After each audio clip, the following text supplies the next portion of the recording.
எல்லோருக்கும் வணக்கம். இந்த வாரம் பங்குச்சந்தையை நகர்த்தக்கூடிய முக்கியமான ஈவெண்ட்ஸ் என்ன, மார்க்கெட்டில் நடந்த முக்கியமான செய்திகள் என்ன, இந்த வாரம் நிஃப்டி, பேங்க் நிஃப்டி அண்ட் பங்குச்சந்தையில் எந்தெந்த செக்டார் ஸ்ட்ராங்காக ரைஸ் ஆகிருக்கு, எந்தெந்த ஸ்டாக்ஸ் குறிப்பாக உயர்ந்திருக்கு, ஸோ இதை பற்றி இந்த வீடியோவில் பார்க்கலாம். லாஸ்ட் வீக் நடந்த முக்கியமான நியூஸ்ன்னு பார்த்தீங்கன்னாக்கா, டொனால்ட் ட்ரம்ப் இம்போஸ் பண்ண அந்த டேரிஃபை டாக்ஸேஷனை அந்த நாட்டு வர்த்தக நீதிமன்றம் கேன்சல் பண்ணாங்க, பேன் பண்ணாங்க.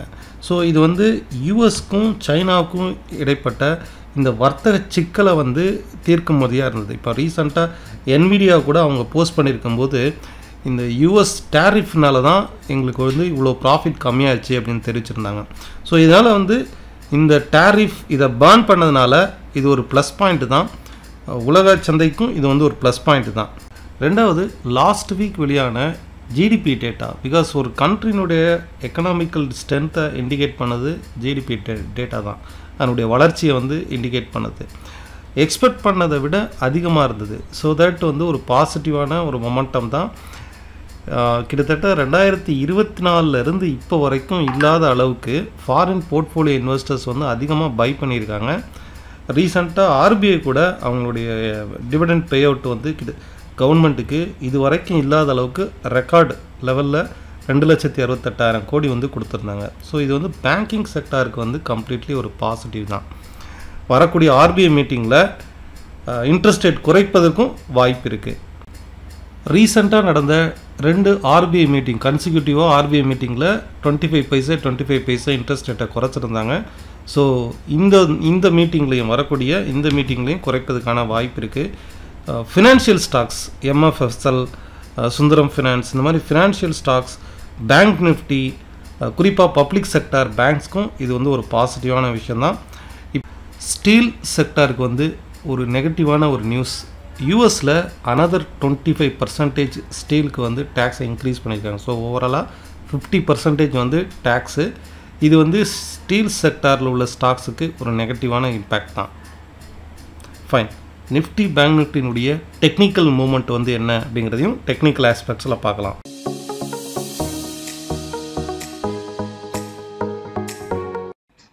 நிஃப்டியை பொறுத்தளவுக்கு லாஸ்ட் ஒரு 2 வீக்ஸாகவே பேரிஷ் கேண்டில் தான் ஃபார்ம் ஆயிருக்கு. வீக்லி பேசிஸில் பேரிஷ் கேண்டில் தான் ஃபார்ம் ஆயிருக்கு. இதை நீங்கள் டே வைஸாக செக் அவுட் பண்ணி பார்க்கும்போது லைக் ஒரு சேனல்குள்ளே தான் ட்ரேட் ஆயிருந்தது. இந்த மாதிரி ஒரு சேனல் உள்ள தான் கம்ப்ளீட்டாக ட்ரேட் ஆகிட்டு இருக்கு.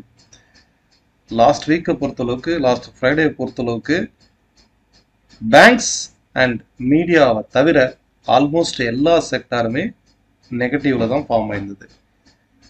ஸோ நம்ம லாஸ்ட் வீக்கே பார்த்தோம், வித்தின் இந்த சேனல்குள்ள தான் ஓவரால் மார்க்கெட்டும் ட்ரேடிங் ஆக்டிவிட்டிஸ் நடந்துகிட்டு இருக்கு. இதில் குறிப்பாக அப்சைடில் 25,050, பாடமில் 24,600. இதுதான் support and resistance. Within last week ஃபுல்லாகவே எடுத்து பார்த்தீங்கன்னா இந்த ஒரு குறிப்பிட்ட லெவலுக்குள்ள தான் என்டையர் ட்ரேடிங்கும் நடந்துட்டு இருக்கு. இதை நீங்கள் ஹவர்லியில் எடுத்து பார்த்தீங்கன்னா இந்த மாதிரி ட்ரேட் ஆகும்.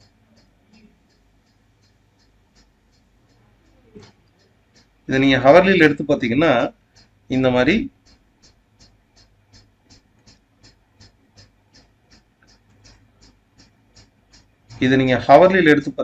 இந்த மாதிரி ட்ரேட் ஆகும். Top to top, bottom to bottom connect பண்ணி பாருங்க. ஓவரால் மார்க்கெட் வித்தின் இந்த ஒரு ரேஞ்சுக்குள்ள தான், என்டையர் இந்த ரேஞ்சுக்குள்ள தான் ட்ரேட் ஆகுது. அப்போ டாப்ல ஆல்மோஸ்ட் 24,900 ரெசிஸ்டன்ஸ் ஆகும். ஏன்னா பாட்டம்ல 24,680 சப்போர்ட்டாகவும் இருக்குது. ஸோ ஒரு நேரோ ரேஞ்சுக்குள்ள தான் மார்க்கெட் ட்ரேட் ஆகிட்டு இருக்கு. ஸோ அட்லீஸ்ட் இந்த 25,050 தொடணும் அப்படின்னா கூட 24,900க்கு மேல ஒரு 1 hour கேண்டில் க்ளோஸ் ஆகணும். இதுல பாருங்க, க்ளோஸே ஆகல. இந்த சேனலுக்குள்ளதான் ட்ரேட் ஆகிட்டு இருக்கு. இதை டச் பண்ண உடனே 24,900 டச் பண்ணாலே மார்க்கெட் அகைன் கீழே ஃபால் ஆயிருக்கு. செல்லர் என்ட்ரா வராங்க. அகைன் பாட்டம் சப்போர்ட்டுங்கிறது 24,680, 690 இந்த ரீஜனுக்கு வந்தாலே திருப்பியும் பையர்ஸ் என்ட்ரா ஆகிறாங்க. ஸோ ஓவரால் இந்த சேனலை செக் பண்ணி பாருங்க. இன்கேஸ் அப்சைடில் 24,900க்கு மேலே ஒரு 1 hour கேண்டில் பிரேக் அவுட் ஆச்சுன்னா ஷார்ப்பாக ஒரு 120 பாயிண்ட்டுக்கு மேலே அப்சைடில் ரைஸ் ஆகிறதுக்கு பாசிபிலிட்டிஸ் இருக்குது.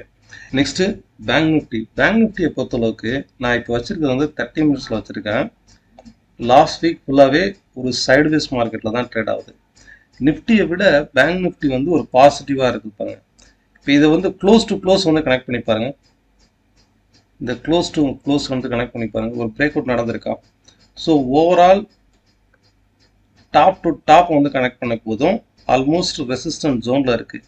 இந்த ப்ரீவியஸ் ஹையை கட் பண்ணும் போதும் ஒரு 30 மினிட்ஸில் பிரேக் அவுட் ஆனாலும் டெஃபினட்டாக பேங்கிங் செக்டாருக்கு வந்து ஃபர்தராக பாசிட்டிவாக இருக்கிறதுக்கான பாசிபிலிட்டிஸ் இருக்கு. பேங்க் நிஃப்டியை பொறுத்தளவுக்கு அப்படி அப்சைடில் இந்த ப்ரீவியஸ் ஹைக்கு பிரேக் அவுட் ஆக போது 56,100 56,450 வரைக்குமே அப்சைடில் வந்து போகிறதுக்கான வாய்ப்பு இருக்குது. இப்போ ரைட் நோ 55,749 க்ளோஸ் ஆயிருக்கு. ஓகே, ஸோ இந்த ப்ரீவியஸ் ஹையை பிரேக் ஆகுதா, பிரேக் அவுட் ஆகுதா, க்ளோஸ் ஆகுதா அப்படிங்கிறத செக் அவுட் பண்ணி பாருங்க. நெக்ஸ்ட்டு சென்செக்ஸ் வந்து பார்ப்போம். ஆல்மோஸ்ட் சென்செக்ஸும் நிஃப்டியும் ஒரே மாதிரி தான் ட்ரேட் ஆகும். லைக் வந்து இந்த மாதிரி ஒரு சேனலுக்குள்ளே ட்ரேட் ஆகுதா. ஒவ்வொரு முறையும் அப்சைடில் போகும்போது செல்லர்ஸ் வந்து இந்த ரீஜனில் என்ட்ரு ஆகிறாங்க பாருங்க. 81,780 790 இந்த ரீஜனில் செல்லர்ஸ் ஒவ்வொரு முறையும் என்ட்ரு ஆகிறாங்க. அதே நேரம் பாட்டம் சப்போர்ட்டில் 81,160 170 பையர்ஸ் என்ட்ரு ஆகிறாங்க. கிட்டத்தட்ட 3 to 4 டைம்ஸ் வந்து லாஸ்ட் ஒரு 1 வீக்காக இதுக்குள்ளே தான் ட்ரேட் ஆகுது. இந்த ஒரு குறிப்பிட்ட ஒரு ரேஞ்சுக்குள்ளே தான் ட்ரேட் ஆகுது. பட் ஓவரால் மார்க்கெட்டுமே இந்த ஒரு ரேஞ்சுக்குள்ளது 82,400 பாடம் சப்போர்ட்டுங்கிறது 80,750. ஓகே, இதை பிரேக் அவுட் ஆச்சுன்னா ஃபர்தராக இந்த இடத்துல வந்து நிற்குது. 80,500 80,700ங்கிறது வந்து இம்மீடியட் சப்போர்ட்டாக நிற்குது. ஸோ ஓவரால் மார்க்கெட் வந்து ஒரு ரேஞ்ச் பவுண்ட் மார்க்கெட்டுக்குள்ளே தான் இருக்குது. இன்வெஸ்டர்ஸ் ஏதோ ஒரு பெரிய நியூஸ்க்காக வெயிட் பண்ணிட்டு இருக்காங்க. செக்டார் வைஸ்ன்னு பார்க்கும்போது இந்த வாரத்தை பொறுத்தளவுக்கு ஒரு 2 செக்டார் மட்டும்தான், அதுவும் bank Nifty especially public sector bank. இப்போ நீங்கள் பேங்க் நிஃப்டிலே எடுத்துக்கிட்டிங்கனாக்கா வீக்லி பேசிஸில் எடுங்க. ஓவரால் மார்க்கெட் வந்து இந்த மாதிரி பிரேக் அவுட் ஆகிருக்கா. ஸோ ஒரு சைடுவேஸ் அப் ட்ரெண்டில் இருந்து பிரேக் அவுட் ஆகிருக்கு. So this is positive scenario. இது வந்து பேங்கிங் செக்டாரில். இதே மாதிரி நீங்கள் வந்து பப்ளிக் செக்டார் பேங்க் எடுத்து பாருங்கள்.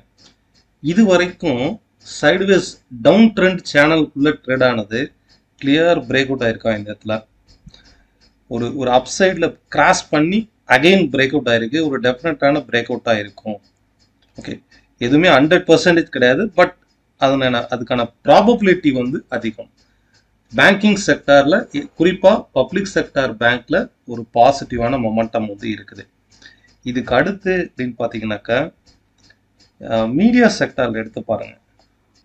மீடியா செக்டாரில் இந்த மாதிரி ஒரு சைடுவேஸ் மார்க்கெட்டில் தான் ட்ரேட் ஆகுது பாருங்க. மீடியா செக்டார் ஓவராலாக கிட்டத்தட்ட 2021 இந்த ஒரு சைடுவேஸ் சேனலுக்குள்ள தான் ட்ரேட் ஆகுது. ஒவ்வொரு முறையும் இந்த பாட்டம் சப்போர்ட்டை டச் பண்ணும்போது பவுன்ஸ் ஆகுது. அகைன் இந்த டாப் ரீஜனில் 2,460 2,400 இந்த ரீஜனை டச் பண்ணும்போது அகைன் மார்க்கெட் கீழே ஃபாலோ ஆகுது. இது வந்து செக்டார் இண்டெக்ஸ். ஸோ இதனுடைய ஷார்ட் டேர்ம் பொறுத்தளவுக்கு அப்சைடில் 1,850ங்கிறது இம்மீடியட் ரெசிஸ்டன்ஸாக இருக்கும். மீடியா செக்டாரில் ஒரு பெஸ்ட்டு சப்போர்ட்லேருந்து ரைஸ் ஆகுது டென் நெட்வொர்க்ஸ். ரீசெண்டாக ஸ்ட்ராங்காக ரைஸ் ஆன ஸ்டாக்ஸு, இது ரெக்கமெண்டேஷன் கிடையாது. ரீசெண்டாக ஸ்ட்ராங்காக ரைஸ் ஆன ஸ்டாக்ஸில் டென் நெட்வொர்க் இது ஒன்று. அதே மாதிரி மேக்ஸ் ஃபினான்ஷியல் MFSL இந்த ஸ்டாக்குமே வந்து ஸ்ட்ராங்காக ரைஸ் ஆகிட்டு இருக்குது. ஸோ இதுவும் வந்து ஒரு பாசிட்டிவான ஸ்டாக்ஸ் லிஸ்ட்டில் வந்து இதுவும் ஒன்று. அதே போல் அதிக செல்லிங் ப்ரெஷரில் இருக்கிறது, டவுன் ட்ரெண்டில் இருக்கிறது FMCG sector, auto sector, pharma, பெரும்பாலான செக்டார்ஸ் வந்து செல்லிங்கில் இருந்தால் கூட அதிகமான செல்லிங்கில் இருக்கிறது வந்து FMCG, ஆட்டோ, ஃபார்மாலாம் வந்து அடுத்த வாரம் சரிதுக்கான வாய்ப்பு வந்து அதிகம். ஃபைன், நம்ம கண்டக்ட் பண்ணக்கூடிய online class, direct class next batch வந்து June 4th ஸ்டார்ட் ஆகும். 1 day டெக்னிக்கல் ஒர்க் ஷாப் வந்து June 8th வந்து இருக்கும். இன்ட்ரெஸ்டட் பீப்புள் கீழே டிஸ்கிரிப்ஷனில் இருக்கிற லிங்கை கிளிக் பண்ணி என்ரோல் பண்ணிக்கலாம். நெக்ஸ்ட்டு க்ரூட் ஆயில் வந்து பார்க்கலாம். க்ரூட் ஆயிலை பொறுத்தளவுக்கு நம்ம ரீசெண்டாக லாஸ்ட் வீடியோவில் சொல்லியிருந்தோம், மார்க்கெட் வந்து இந்த சப்போர்ட் இங்கே உடச்சிருக்கு, இங்கே உடச்சதுன்னா அடுத்து இந்த சப்போர்ட்டில் வந்து தான் நிற்கும். இங்கேருந்து கண்டிப்பாக பவுன்ஸ் ஆகும்னு சொல்லியிருந்தோம். கரெக்டாக இந்த பாயிண்ட்லேருந்து எவ்வளோ தூரம் பவுன்ஸ் ஆகிருப்பாரு, 5190 கிட்டத்தட்ட 5285 அடுத்த ரெசிஸ்டன்ஸை டச் பண்ணிட்டு தான் அகைன் கீழே ஃபால் ஆயிருக்கு. ஸோ ஹியர் ஆஃப்டர் மார்க்கெட் வந்து இதே மாதிரி ஸ்கினாரியோவில் நம்ம பண்ணக்கூடாது. 4 hour டைம் ஃப்ரேம்னா மார்க்கெட்டை வந்து எப்போதுமே வீக்லி பேசிஸில் அனாலிசிஸ் பண்ணும்போது 4 hourல வந்து பண்ணணும். அதனுடைய ட்ரெண்டு என்ன மாதிரியான ஸ்ட்ரக்சரில் ட்ரேட் ஆகுது அதை வந்து நம்ம செக் அவுட் பண்ணி பார்க்கணும்.